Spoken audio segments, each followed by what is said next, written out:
సమస్య చిన్నదైనా పెద్దదైనా సామరస్యంగా పరిష్కరించుకోవాలి. అటువంటి చోట చిరువురులాడితే వాతావరణం మొత్తం మారిపోతుంది. అప్పుడు ప్రతి చిన్న మాట వివాదం అవుతుంది.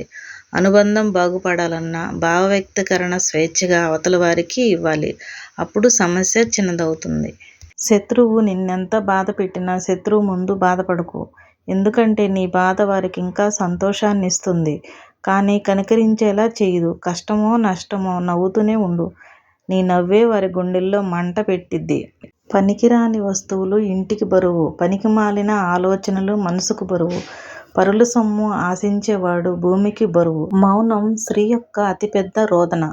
ఆమె మాట్లాడకుండా ఉందంటే ఆమె హృదయం మాటలను కూడా వెతుక్కోలేనంత అలిసిపోయిందని అర్థం. నేటి మనిషి సమయాన్ని బట్టి మాటను, అవసరాన్ని బట్టి ఆటను, సందర్భాన్ని బట్టి నటనను పండించగల బహుముఖ ప్రజ్ఞాశాలి.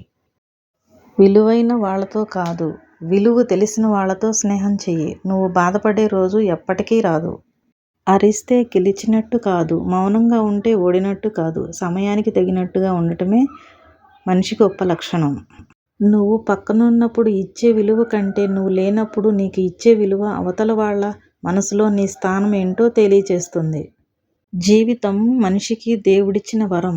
నిన్న కలిగిన బాధను తలుచుకుంటూ కుంగిపోకుండా నేడు కనిపిస్తున్న వాస్తవాన్ని గమనిస్తూ రేపటి ఆనందం కోసం దారులు వెతకాలి.